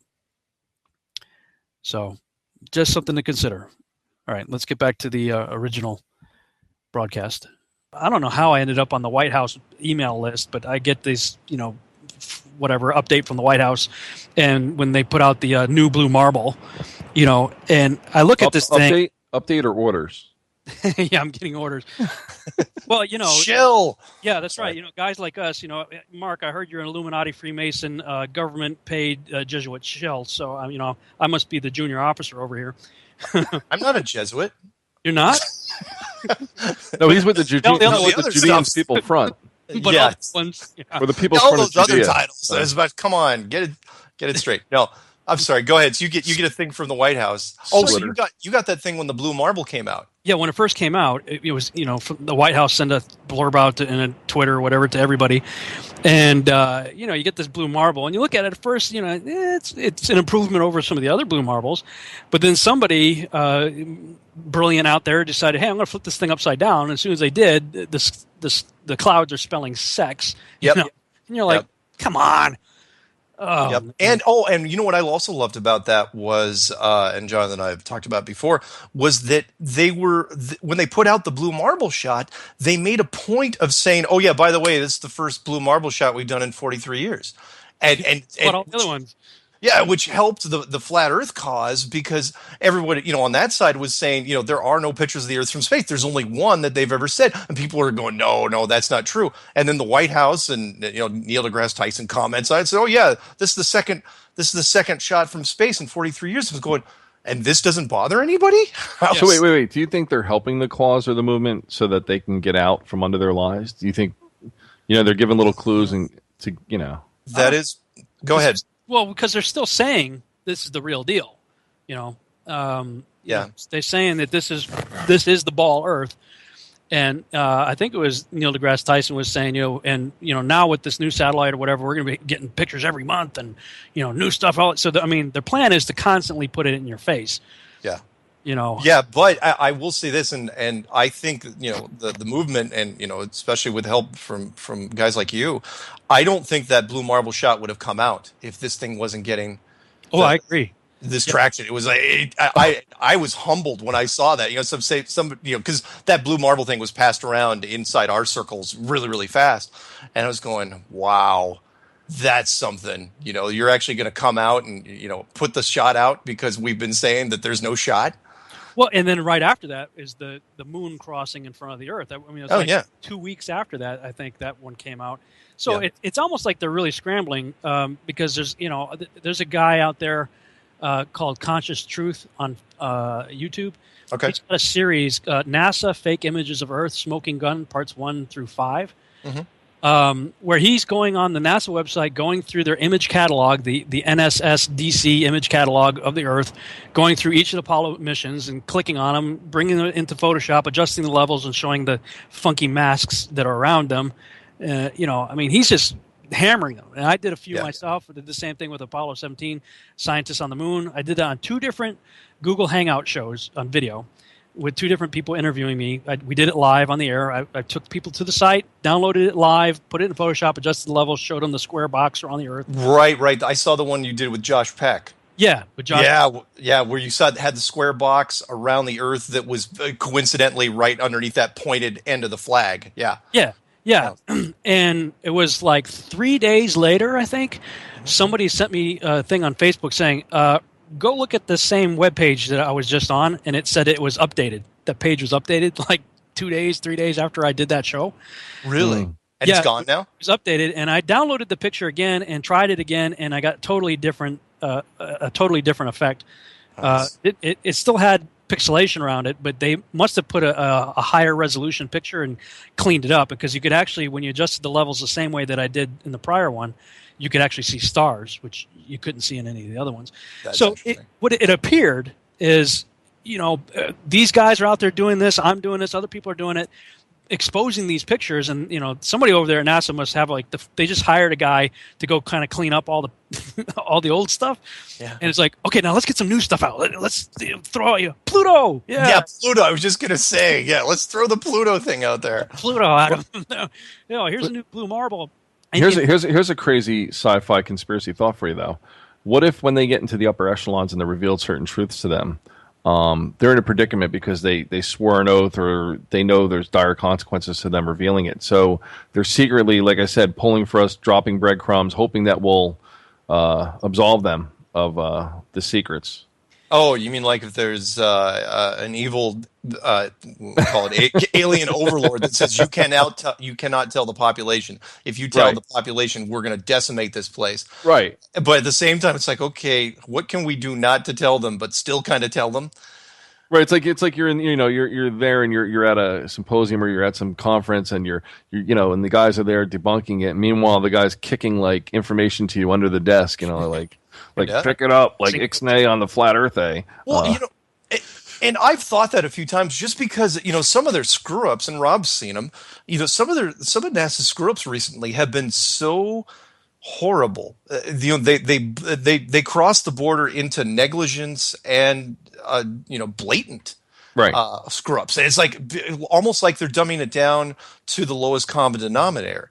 That's out there because they have to, like they want the general public, not people in the conspiracy world, but people that are watching Dancing with the Stars on a regular basis. No offense if you guys watch that, but they're doing that just so even Joe Lunchbox is going to go, hey, that moon photo doesn't look quite right, one of those things. Right. Well, and I'll tie this back again to predictive programming. Do you remember the series Dark Skies on NBC? Yeah. Sure. The alien Greys came down and made a deal with Eisenhower and all that, and they showed the whole history, and it was set in the 50s or 60s. I think it was set in the 60s. It was basically just showing you the whole Project Blue Book and the supposed deals with the alien Greys and so on and so forth. Sure. And again, I'm thinking, like, what if that was really the true story? And the military knows the precarious position they're in because of, underground bases or whatever the heck, they're controlling. And if they let the cat out of the bag, it would create, panic and destruction and, Yeah, I could see that. It feels though like the cat's already coming out of the bag. Right. And there's nothing they can do to stop it. That's what I mean. And you know me, I can spin doom and gloom like anyone, but I'm excited every time I look at this thing because the speed and the momentum and the amount of it's expanding in breadth and depth. It's just amazing. And again, nobody's shooting it down. Where are the panels? You would think that some astrophysicists, some small time players would get together, form some sort of round table, invite a flat earther on there, and just beat on them as much as they could. Because the Art Bell thing, wasn't nearly as bad as it could have been. Well, you know what the sad irony is too. If that were the truth, people would say, "Oh my God, remember the good old days when the New World Order were the ones you had to worry about?" Oh, and the aliens come out.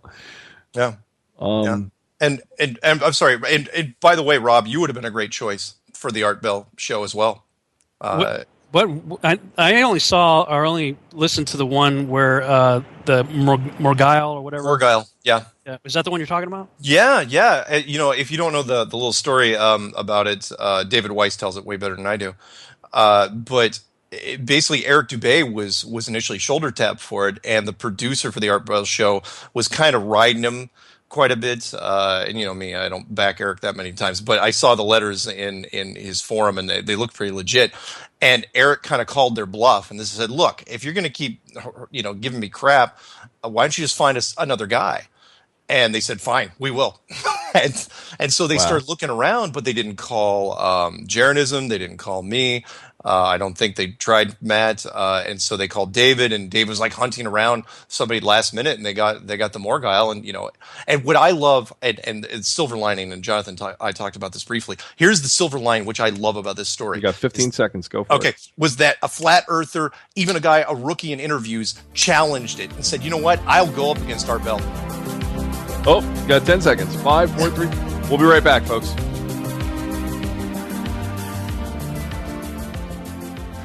Welcome back, everybody, to Perception Truth Talk Radio. And I want to thank Rob and Mark for helping me fly this ship. Even though I only have a low ceiling and I can't go far into space with it, it feels good to be the captain of it. Nice. Well said. There you go. Well, I'm gonna let you guys talk more because I ad-lib too much. But this we got a lot of stuff to cover yet. So let's pick up with the Morgile. I want to mention this real quick because I think it bears repeating, and that is what I liked about the Morgile thing is that he had never done any interviews, and when he was shoulder tapped. This shows you the confidence of the flat Earth movement. There's no wavering. When he was shoulder tapped and said, "Hey, would you like to be on the Art Bell show? By the way, you're going to go after an astrophysicist who is a radio veteran. How do you feel about that?" "Yeah, put me in, coach." Oh, how does that happen? There should be guys that would just run away, screaming, "No!" And no, he didn't even waver. Got on there. I mean, yeah, he didn't do great. Made some rookie mistakes, and you hate to see it. But at the same time, it's like he got in there. I got to give the guy credit because, yes, there was things I was yelling at the radio. Say this. This is so easy. but the show is heavily biased against him. I mean, I can't. There were so many times when that obnoxious scientist dude cut him off, and Art was clearly favorable to the scientist guy. So, I mean, the few times that the Morgile guy got to actually talk, I think he did pretty good. But, I mean, he never got to finish a sentence. He never got to finish what his thought. I mean, the guy kept talking about the circle of the Earth navigation or whatever. I'm like, yeah, exactly. On a flat Earth map, it's a straight line. Yeah. I'm yelling at the radio like, ah! Because what the argument was. There was one argument I think that was it, but one of them they kept saying the same argument like over and over and over again, like it was their trump card or something. I'm like, that's an easy one, Yeah. But they wouldn't let him talk. But if that's his first time out and first time out going out to millions of people on the Art Bell show, kudos. I give him a lot of credit Yeah, and what you were saying, most of the people, the other great thing about the flat Earth is that it's fairly open-ended in terms of some of the concepts. You know, the exact shape. You know, how high is the dome? Is there a dome? Isn't there a dome? But everyone pretty much agrees it's not a globe. So everyone knows the material now, which is great. You could shoulder tap a whole bunch of people now, and they pretty much are in line with a lot of different things. He didn't do great, but same first time out. Are you kidding? He did. I give it to him. He had a lot better composure than I would have had. I would not have responded well to the antagonism that was shown there. You think you would have gotten a little hot? Well, I'm the type of person, I'm going to reflect back to you whatever energy you're giving to me. We're having a cordial conversation right now. That's what you're getting, but they would have probably lowered your mic or something. Probably. Yeah, they like to. They were getting really. I mean, there's a lot of backhanded, insulting. They were doing everything they can to make the guy look as stupid as they could. Yeah. And what was also? I'm sorry. Go ahead. Well, I was going to say it was poor radio, in my opinion. Yeah. The way it was done.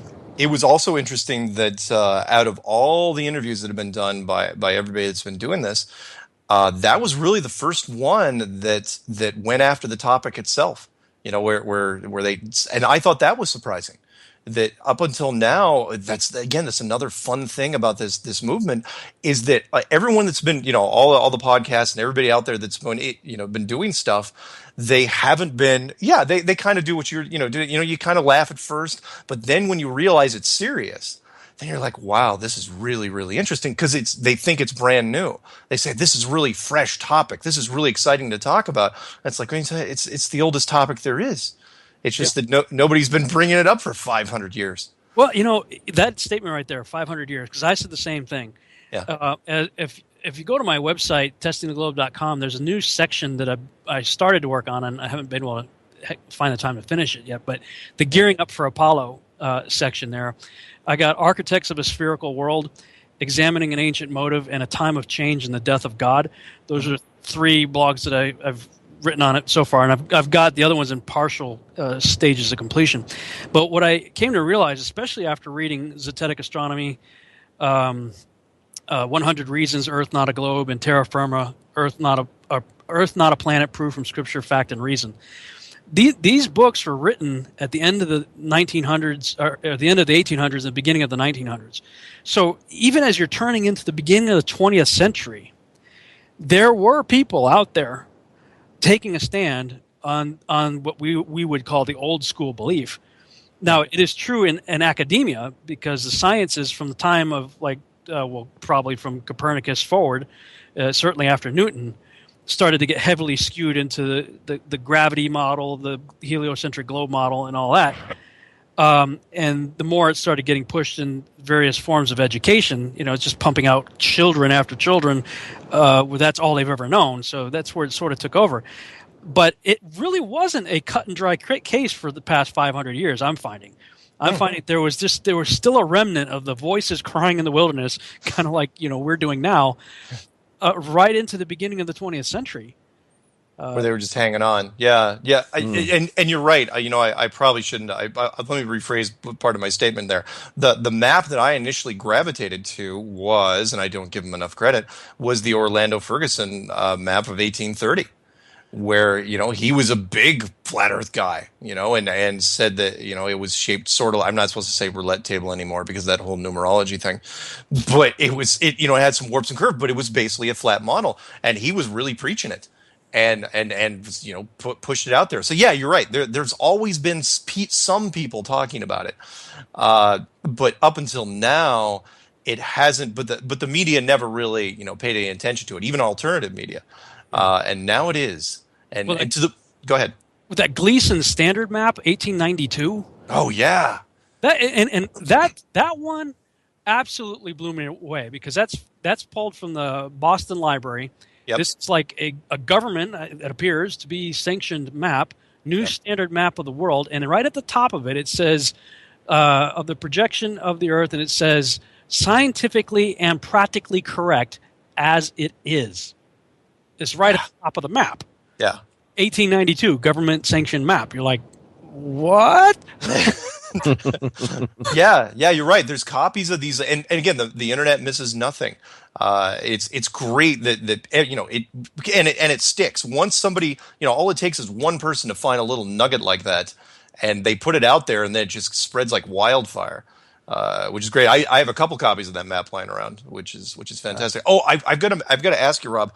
I know, or maybe you caught the two questions for you real quick. I know you probably caught the Kent Hovind Forbes article. Did you catch when in Forbes magazine, made it to Forbes. The subject made it to Forbes. Yeah, the subject made it to Forbes in kind of like a little glancing blow sort of way, where it's like, Kent Hovind's getting problems, having difficulties with his followers, but not in a way you might think. And they actually mentioned Flat Earth in the title. Right. I was going, well, you guys shouldn't have said that. But then the latest one that came out was that 2 weeks ago, Jonathan. I can't remember, where Newsweek did a story on Pluto truthers. That they actually coined that name because there were people saying that Pluto was all the pictures were fake, and then they went into the whole NASA thing. But they instead of bringing up the whole flat Earth thing, they were calling it Pluto truthers. Now, what was interesting about that article was they mentioned him in name and his work. And they obviously interviewed him. Newsweek interviewed Crow, Crow 777, and I was going. And they didn't. You would have thought it's like, okay, so you're going to interview Crow for 2 or 3 paragraphs, and you're going to have an astrophysicist come in and end the article and just destroy him. And they didn't. And I was going, what is going on? Why are these little stories starting to come out, more and more? And the fact the mainstream's touching them, it's fantastic. It seems like Dr. I'm sorry. Go ahead. Go ahead. Chuck Missler. Do you know who Dr. Chuck Missler is? Yeah, He's excellent. He used to work for Western Digital. He's an intelligent, incredible guy. Somebody just sent me while we were talking a link to. He's got a website, Koinonia House, and under his science section, it says, "Attention all Flat Earth Society members" by Dr. Chuck Missler. It says, "Calling all Flat Earth Society members, don't throw away your historical credentials. It now turns out that your perceptions may have been even more extensive than previously suspected. Not only the Earth, but the entire universe may be flat." And then he goes on to talk about, he's been talking about the holographic universe for quite some time. But it's interesting that, a guy like Chuck Missler coming out and making a statement like that. When was this? It looks like there's no date on it, but it looks like it was fairly recently. Wow. That's interesting. Now I got to look that up. It says, this article, I'll put a link in the Skype. It says this article was originally published in the July 2015, so just a couple months ago. Wow, that's great. By the way, Mark, even though it's leaking out and it's been on Art Bell and they did a hit piece on that, I think they're going to keep trying to control it. They're going to let a little bit out, just like fishing. Let out the line a little bit and see who bites, and then put out a hit piece, put another miserable Art Bell show. I've lost respect for him. I used to listen to him every night. But until somebody like you or Rob or somebody gets, true exposure. Well, there's a paradox there, and we should probably let's segue from that into the dope libs thing. I was just going to bring that up. Yeah, because we got to tell Rob about that. Was bizarre. But the paradox is they have a really hard time. They're kind of stuck in a way because controlling it. Unfortunately, social media now has more power than the mainstream media. In certain ways. So because you can't let the story just come out on CNN, otherwise it's game over. The whole thing. That everyone will start talking about it. But if you let it keep seeping around social media and spreading the way it's been happening, then what's going to happen is, by the time the mainstream media kind of touches it, it's going to be old news. People are going, yeah, I already heard about it. We watched all the YouTube videos. But to answer your thing, or to kind of build on what Rob said, so the movement's been talking about no pictures of the Earth from space, and all of a sudden they come up with this miraculous satellite, the new blue marble shot, and oh, by the way, there's the moon, just pass by, don't blink or you'll miss it. And then when you were doing the analyzing the Apollo 17 or whatever, 15, 16, 17, the photographs with Photoshop, and you found all the things, and all of a sudden they started changing it because you were doing it, right? The YouTube thing, Jonathan and I watched the other night, and most people don't know this, and if you've been following Flat Earth, you may have picked up on it. There is a new number one flat Earth video out there. It's a con. It's a con video. You know, it's not pro. It's con. This cracks me up more than the moonlight being colder. But go ahead. This because we watched it happen, which was weird. Because I check every day, 24 hours. I'm going to look and I see these hits. And there was this guy who made like a 9-minute video. Okay, so there, just so you know, Rob, you have kind of an equivalent of yourself in England. At least from what I've seen. His name's his YouTube handle is Tiger Dan 925. You ever heard of this guy? I think so. He's a strong Christian, and he made a 5-part series of how why the flat Earth is right. You know, and it was a beautifully done series. He's got now 20,000 subscribers, and he was doing really well. Cool. So he makes this 5-part series, and then another guy comes along, and his handle is Dope Lives. So Dope and then Lives, or Dope Lives. I think it's Lives. And he makes basically a 9-minute video, and he's also British, from what I can tell.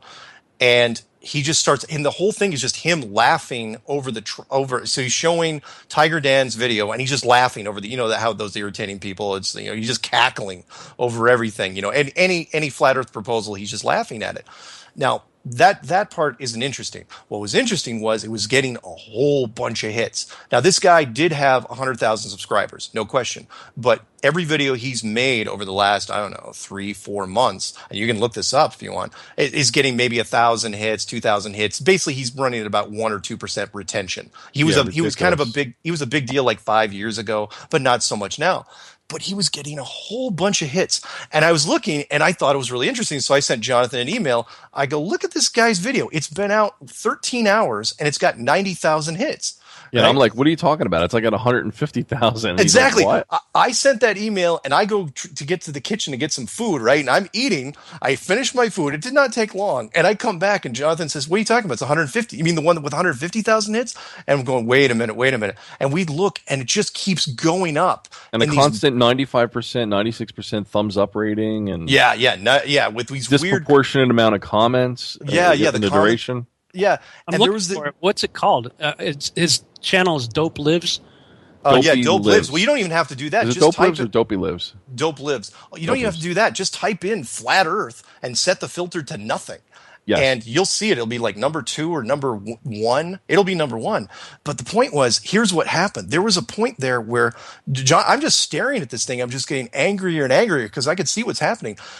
It jumped about 200,000 hits in maybe 2.5 hours, maybe. Yeah, I think it topped out at around 450,000 hits. That's what I just looked at it right now. 453,627 views. Yeah. And in 2 days. During that time where it jumped 200,000 hits in like a couple hours, there were no comments, no additional comments. No, wait. Keep this in proper perspective. The famous Star Trek song of the fight scene between Kirk and Spock. Yeah. In 5 years, that thing only got like 362,000 hits. That's a famous Star Trek song. Yeah. And this one stupid video of a guy laughing got 400-something thousand in 2 days. Hits. Yeah, absolutely right. Yeah, 400,000 hits in 2 days. It was ridiculous. And we were watching this thing going, it was so artificial. You could tell somebody. And people questioned it. Oh, yeah. They said the same thing. Like, how did you get all these hits? Like, just from a Reddit link? Like, where's that link that all these people came here? Yeah. And it was obvious that whoever was behind the scenes, whoever was pulling the strings here, they wanted to make sure this thing was number 1 with a bullet as far as, as far as popularity and trending in flat Earth. And even the guy who made it said, it's like, he made so that was part 1. He made part 2 and part 3. Part 2 got maybe 40,000 hits. Part 3 got like 30,000 hits, 90% drop off. And then he quit. Then he just dropped out. And that doesn't make sense because if you look at the comments, they're like, oh, this is the funniest thing I ever saw. I watched it 5 times, 10 times. Yeah. Out of curiosity alone, those people should have been looking at part 2 or 3 and said, oh my God, this has to be, better than the first, or let's see what he does for a repeat, performance, an encore. He's got my clip of the Josh Peck show showing that right at 1 minute and 10 seconds in. On which, the part 1 or part 2? Part 1 of 3. Yeah. Yeah, it was amazing. But the point I was getting at was this is the first time I've actually seen them delve artificially into the YouTube side of things. And they were showing me what you can really do. It's like you want to Well, they see. mess with the numbers all the time. I mean, come on. Well, yeah. People have always suspected them doing it, but this one was like, we're not even gonna mask it a little bit. Let's just go, big chunks, boom, boom, boom. Okay, here's your number one flat Earth video. Go run with that. But the guy didn't the guy went got greedy, and he, instead of because I'm sure the guy that made it didn't have a clue either, but he made number 2 and number 3, and then after that he stopped doing flat Earth videos. I don't think maybe Diebold runs YouTube. Good like one from that documentary. Yeah, the way they take the vote count from the voting machines documentary. Yeah. Anyway, the point was what I was showing you there is it was it was blatant, and it was responsive, meaning they're trying to hit anything they can to see if they can, part of me thinks they were trying to distract from the movement. Part of me thinks, okay, maybe now that it's got 400,000 hits, maybe they're going to recommend it to other people. But it's a bad video to recommend because it's a con. And but you know what? You know what we forgot to look at? We were looking at what they wanted us to look at. We were mesmerized by the same thing. We didn't look at the periphery and to see what in the past few days prior to that may have been a trigger, may have been too close to the truth that could have been the tipping point. Yeah, because they got nervous, obviously, and they pushed this out here too hard for distraction. September 3rd looks like that was released. Yeah. Yeah. Oh, most of those hits and most of the 400 something thousand hits were done in the first 24 hours. Yeah. And and that's what, we're just laughing because it's like, some of Eric Dubé's videos would have like 280,000 hits, but it's taken months. Yeah. And a whole society with a chat room, a forum. Yeah, and it was all pro. This was a con video. Con videos get destroyed, and this thing had a 95% approval rate. Nah, not a chance. And some of the comments were ridiculous. I mean, that one comment I read to you, Jonathan, was like they said, "Oh yeah, I laughed for hours." That's what you talking about. The video, and you can use as other. You can use it other benchmarks. You can go to College Humor or places where there's a lot of subscribers the same, and just see what they average on any given video. Yeah, like again, 440 something on thousand in 2 days. Like really? Yeah. Anyway, that's an anomaly. Yeah, but it's great because how many conspiracies do you actually see? And I'll throw this back at you, Rob, where it's responsive. We always joke about the authority and the powers that be and they and them, and they always seem to ignore and shrug off just about every conspiracy you can think because it's not going to change anything. But they seem to be responding to this one pretty quick. You agree? Yeah, I mean, it is amazing just in every way how this is just taking off like crazy wildfire. I mean, if it was so easy to debunk, this would have died a long time ago. Yeah. Go ahead. I was going to say one thing. Looking at your numbers, Mark, and it's not a numbers game for those that are really doing the work. Yours are kind of low, and I'm wondering if inversely they've kept your numbers lower so that people don't get attracted to your first 10 clues. Same thing with Rob. I wonder if maybe you know what I mean. No, Rob's getting hits, but he's also catching the grief. But I'm also I've got all your videos linked on my site. I got a whole section on the website that's just flat Earth videos from different people, and it's hard to keep up because, like you said, more and more are coming out, and a lot of them are really good. I've watched like the Morgile. I was introduced to his stuff a few months ago, probably a month after yours, and he had some good stuff. And another guy put out with the biggest lie or something. The greatest lie. Yeah, that was good. There's several of them that have been out, and more coming out. But I saw one of the guys, I don't know if it was that same guy that Tiger Dan or who it was, but when I pulled because I pulled the site down too, I put the Phil Collins song, I Don't Care Anymore. Oh, I remember that. When you did it. Jonathan and I were talking about it. I was going, man, he better come back. I don't care anymore. Good choice. Song over and over and over again because I was like, that's what I was feeling. Yeah. So this one guy, he did a video, and he's like, I don't know what's going on, guys, but a lot of these flat Earth videos are either being set to private or being deleted, and then there's this one guy, Rob Skiba. I mean, look what his whole site came down. It's like, we better download all the videos before everything's gone. I'm like, and so I was looking at that because when I saw what he did, I was like, oh wow, I didn't think I had that kind of a following or anything, but I was kind of excited about that, but at the same time, I was going, there is something going on, because I did see about the same time I was done. There were several people. It was that whole week. There was like 3 or 4 other guys out there that either pulled videos completely, deleted them, because I saw them disappear on my site. They went blank. The embedded videos were blank, or some of the other ones were set to private. So I'm kind of like, I know what happened to me. I just had so much family stuff going on and physical health problems and just a lot of drama on my own. Yeah. And nobody was getting to me. It's like, it wasn't like the man got to me, Yeah. But, I don't know if that's the same deal with these other guys or not, but it was weird that for that period of time, mid-August, Yeah. I'd see a big shift where a lot of people were dropping out. Yeah. I know exactly what you're talking about, because most of the information I get is because people will email me and say, "Oh, did you hear? Did you hear?" And it's like, and I'm looking, and they're like, "Checked out this link. Have you seen it yet?" And the link's like 30 minutes old. I'm going, dude, I know I have not seen this yet. And so I heard about you. I had, literally about 25, 30 people emailing me about you. I'm sorry. And no, it's okay. They're going, no, Rob quit. I'm going, yeah, I've heard this record before. He did not quit. He just doesn't, he's not completely going to commit to the flat earth thing. And they go, no, he quit. The site's down.